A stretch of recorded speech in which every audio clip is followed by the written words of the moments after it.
So I think this one's name is Stuart.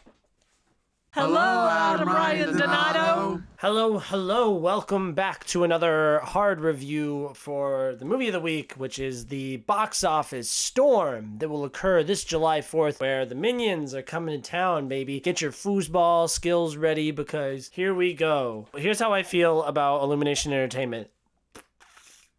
They're ass. They suck. They're the worst animation studio. Sony has recently surpassed them. Sorry. Usually the stuff, their animation really isn't good at all. They rely on like voice cast and like cuteness and lowest common denominator type stuff. I think the first Despicable Me movie is really good. Definitely benefits from not being like the fifth movie in the Minions franchise. The second one's fine. The third one's also fine. And Minions is like bad, because Minions is like when you do the spin-off about the funny side character and it's just like annoying. Spoilers for the first Minions, I guess. Gru shows up at the end of the first movie and we're like, oh, that's how they met. Cool. I really don't understand how they transitioned from there to here, because Gru shows up and like stops the queen lady. I don't really remember. Sandra Bullock? And then they're like, cool. But here they're like, oh, you had a help wanted ad and we just like all stood outside your door until you said yes. That's fine. Honestly, I really don't care. This has the benefit of being a Gru movie. There's a human character that speaks that I relate to. Whereas the Minions, I mean, I don't need you to speak. Wally doesn't speak, but like, show relatable emotions, please. They really want to be loved. They're like animals. The Minions are closer to animals, which I can feel emotions for animals. And I did. I don't know. I wanted them to have a home and be loved and have purpose in their lives. And I'm a Minion. I'm here for Minions' rights, baby. Okay? Yeah, it was fine. I don't know. Like, I'm a 22-year-old adult man. This really isn't made for me. So when I went to the screening and the press seating was full, me and my editor were like, we'll just sit in the second row. And we were fine with that because it's a kid's movie. Honestly, no. People make fun of me for liking animated movies and liking baby movies. This is a baby movie. This is a movie for babies. I vaguely enjoyed it because it was coherent, generally likable, short, easy, quick, easily digestible, colorful movie. It was fine. Like, it was okay. It was all right. Nothing special, but not bad. I give it a 3 out of 5, which I probably give the first Minions movie a 2. Probably give the first Despicable Me a 4, maybe 4. The second two, probably both 3, but this is definitely worse than a regular Despicable Me movie. The Vicious Six were funny sometimes. Nunchuck,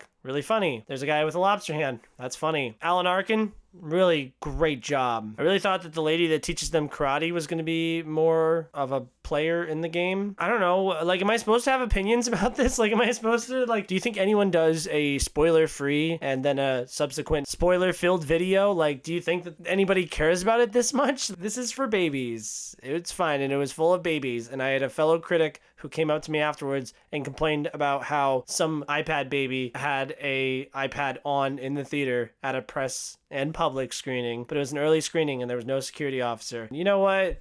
Whatever. Yeah, like, who cares? It's just like a dumb Minions movie. And like, my friends liked it more than I did, but I can definitely see other friends disliking it. It's funny, it was just me and one other critic who were like, yeah, it was like fine, I guess. I don't know. Like, I didn't hate myself when I watched it, but like, I wasn't like particularly enjoying it too much. I fell asleep at certain points for like quick little spurts, and I was just like, yeah, I guess I want to stay awake. 3 Minions out of 5. Kevin, Stuart, and Bob. There was a no Minion who had like braces, and he was like really annoying and just wouldn't shut up. The music was pretty good. The animation's ugly. Before the movie, my editor was like, Dr. Nefario is going to show up. And I was like, wow, he so will. It really wasn't a twist or anything, because like Russell Brand was in like the cast, but there are several moments of just like, hey, remember the first movie? We're gonna do a little callback to the first movie. And even when Dr. Nefario shows up, he like literally like, it's like a close-up and he's like, Dr. Nefario, I'm Nefario.